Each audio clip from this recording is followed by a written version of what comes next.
Coucou et bienvenue dans cette nouvelle création. À Emma, j'ai trouvé ces 3 carnets, l'un avec des pages blanches, l'autre avec des semainiers et le dernier avec des petits pois dans le style d'un bijou. Lors du déballage, j'ai découvert que les pages étaient volantes, mais ce n'est pas trop grave. Ils vendaient à côté des planeurs pour les mettre. Je trouvais ça trop facile. Alors aujourd'hui, je vais en créer un. Je commence, comme vous le voyez, par faire un petit schéma qui changera au cours de la création. J'adore regarder des vidéos de scrapbooking et l'ingéniosité des personnes de cet univers m'impressionne. Elles créent des carnets mais aussi des boîtes entières pour mettre en valeur leurs photos. Alors aujourd'hui, c'est à mon tour d'en faire un, mais destiné à l'organisation et la créativité. Et oui, les pages blanches seront pour le dessin, les pages avec des petits pois pour un futur bijou et les semainiers pour m'organiser à l'université. Pour cette création, j'utilise du carton d'emballage double épaisseur pour la structure générale. Il est épais et me demande à chaque coup de cutter plusieurs passages.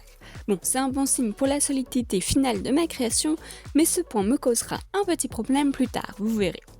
Pour le carnet, je coupe 2 rectangles de 23 sur 18 cm qui correspondent au devant et au dos.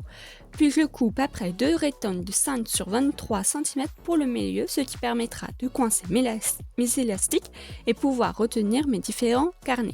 J'utilise au maximum mon équerre pour pouvoir faire des droites bien perpendiculaires au bord, ce qui rend, je pense, ma création aussi propre à la fin. Voilà toutes mes pièces de prêtes, on peut passer maintenant à la déco.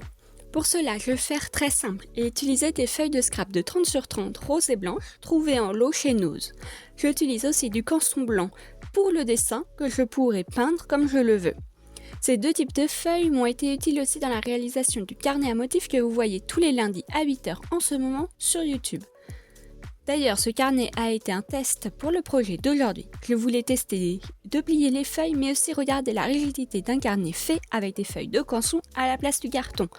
Car au départ, j'avais comme idée de faire un carnet en tissu et de le coudre à la machine. Mais revenons au projet d'aujourd'hui. Je commence par la reliure du carnet, ce qui me causera un problème plus tard.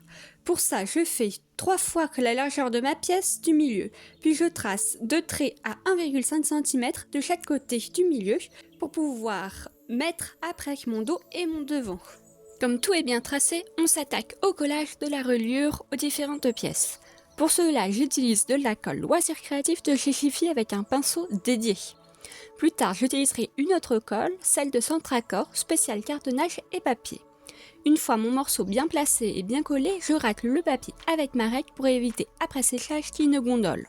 Bon, je ne suis pas une scrapbookeuse et je n'ai pas les outils indispensables pour le scrapbooking, alors j'utilise ceux que j'ai sous la main pour les remplacer. Par exemple, je n'ai pas de plioir, alors je prends le capuchon d'un bic pour former les plis.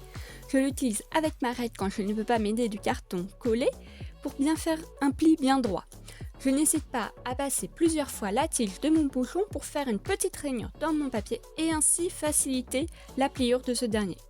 Bon, comme vous l'avez vu, le deuxième accessoire que je n'utilise pas est le maxico.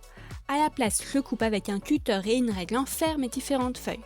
Je trouve aussi que la découpe est plus rapide, plus facile et plus propre à faire. Après avoir bien fermé les plis, il faut que j'enlève le surplus de la reliure et je vais créer aussi des petites languettes pour le haut et le bas du carton. Ça recouvrira le bord du carton qui n'est pas très joli. Bon, pour cela, je garde un rectangle de hauteur de 0,5 cm qui correspond à l'épaisseur du carton, puis je coupe les côtés en biseau. Enfin, je pense que les images parlent plus d'elles-mêmes que mes mots. Après mes découpes effectuées, je colle mes languettes à mon milieu. Je passe après au dos et au devant en les alignant au trait fait précédemment sur mon papier. Je retourne le tout pour pouvoir bien plaquer mon papier au carton avec mon équerre. Voilà, une fois sec, ce que ça fait. J'ai rajouté aussi les bandes pour pas qu'on voit le bord du carton, parce que ça donne ça. J'aurais dû le faire avant, mais j'ai complètement oublié en fait. Donc voilà.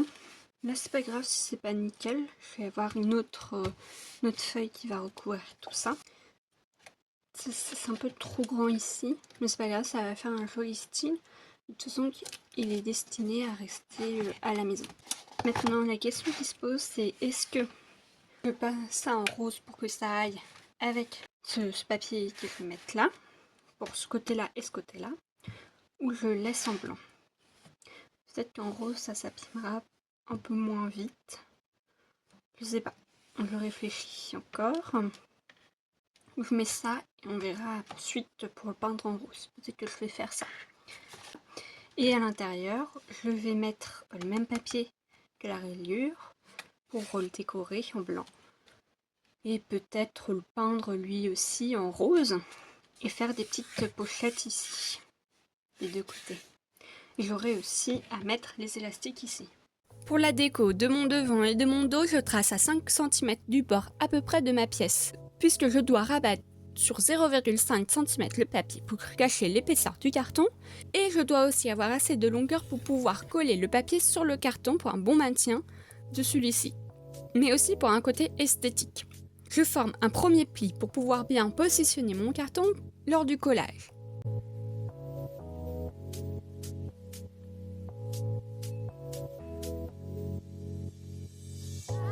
Voilà mes deux côtés de fait, il faut rabattre tous les excédents de papier maintenant.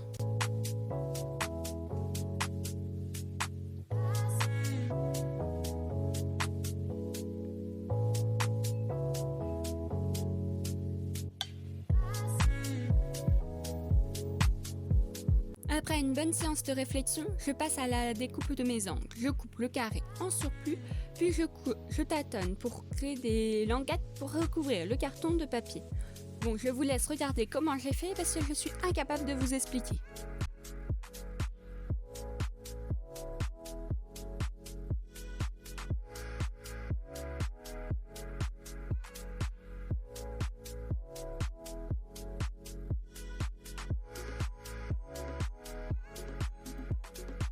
Cette étape est la plus difficile, je pense, puisqu'il faut éviter de se louper dans la découpe, ce qui m'est arrivé plus tard dans la vidéo. Bon, maintenant on coupe tout ça avec confiance. Voilà mes beaux angles de fée. Ici je vous montre mon rapat qui n'est pas symétrique, et ça me chiffonne un peu, mais c'est pas grave, c'était la première fois. Et maintenant, je vous passe l'emballage du deuxième côté, mais cette fois-ci, il est symétrique. Je me suis bien démerdée. Ici, je me dis que j'aurais pu faire des découpes en biseau pour un style un peu plus propre. Alors, cette pièce va être au milieu, comme ça, pour retenir l'élastique qui va être comme ça, tout autour. Et ainsi tenir mes petits carnets.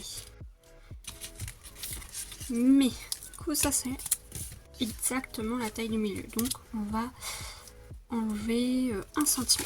Voilà, ce sera comme ça. Peut-être recouvrir aussi de papier, de papier blanc, et ça on va le recouvrir avec ma chute de ma feuille ici.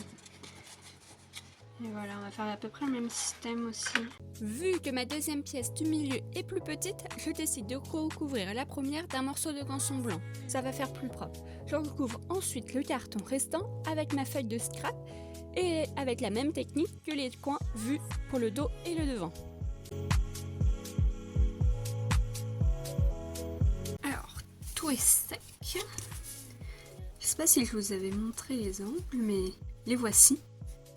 Là, c'est là où j'ai merdé, il me semble. Là, ils sont nickel. Voilà. Et maintenant, il faut s'occuper de l'élastique. L'élastique, il va retenir mon carnet. Comme ça. Ouf. Alors, soit je fais tout le tour et je me fais un nœud derrière, comme ça. Ce serait la solution la mieux, je trouve.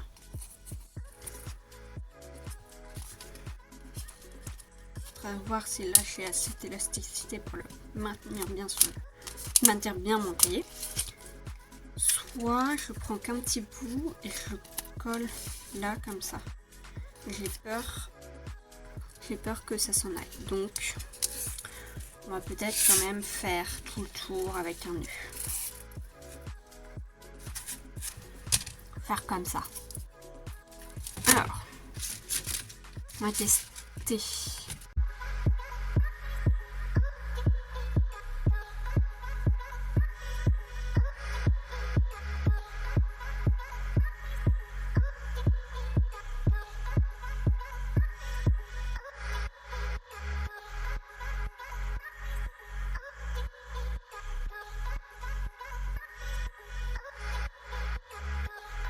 Voici mes petits nœuds. Et pour pas que ça s'enlève, je vais les coller à la colle chaude.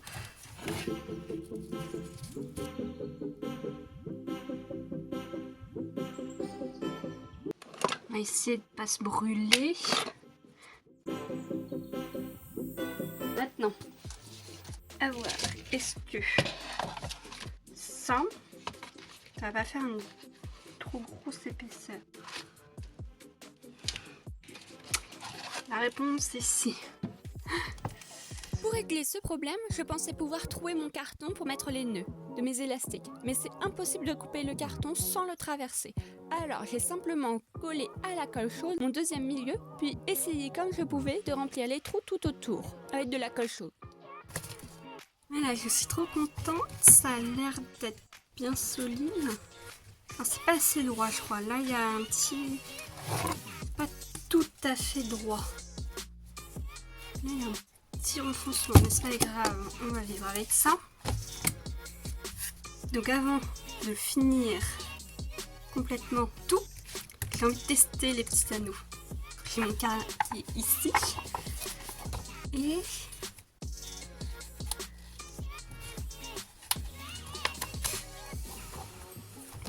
hop, hop. C'est bien, il m'a l'air.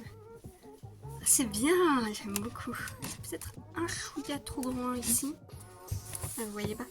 C'est un chouïa trop grand quand même ici. J'aurais pu faire un tout petit peu plus petit, mais je pense que ça vient aussi du fait que là, j'ai pris trop grand pour ma reliure. Et ouais. Mais c'est pas grave. Ça va peut-être pas être pratique en fait pour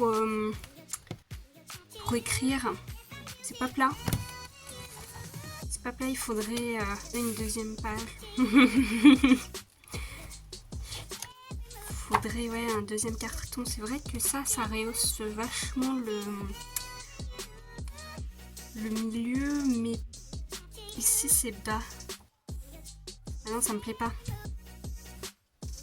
Bon, je vais faire, je pense, je vais couper, je pense, 2 trucs comme ça pour pouvoir les remettre dessus et ainsi avoir la même épaisseur que là. J'avais pas pensé à ce détail. On va faire ça. Donc, j'ai coupé les deux petites planches et je me suis rendu compte qu'en fait, si je double les deux, la charnière va être un peu trop surutilisée, je trouve. Ça va pas faire très beau. Donc, puisqu'en plus, j'ai oublié ce détail, c'est qu'ici, ça prend de la largeur. Donc, ma charnière va se mettre bien comme ça. Qui tient mon cahier bien en place. Voilà. Donc, j'ai réfléchi.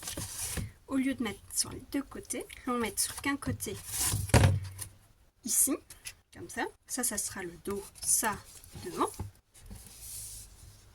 Et le mettre à 1 cm ici. Faire pareil ici, ici et ici. Et en plus, j'avais pas prévu de mettre des attaches, une attache générale pour tout le cahier, mais je vais faire tout le tour avec un élastique qui va comme ça et qui pourra faire tout le tour de mon carnet. Où je mets une petite brelotte pour le tenir.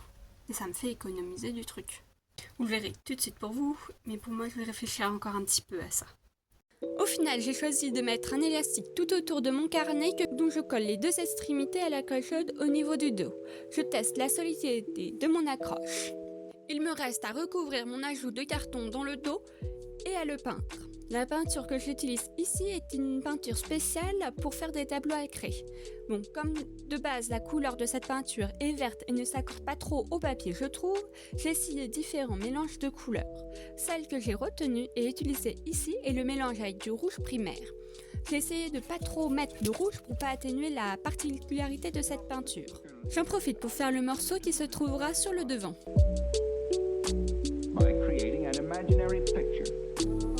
Après un temps de séchage et le collage de tout ça, voilà le résultat final. Je prépare le tableau avec une grille comme indiqué dans les instructions, puis il me reste à intégrer mes 3 carnets dans mes élastiques. Voilà un autre projet de fini et dont le résultat me plaît beaucoup.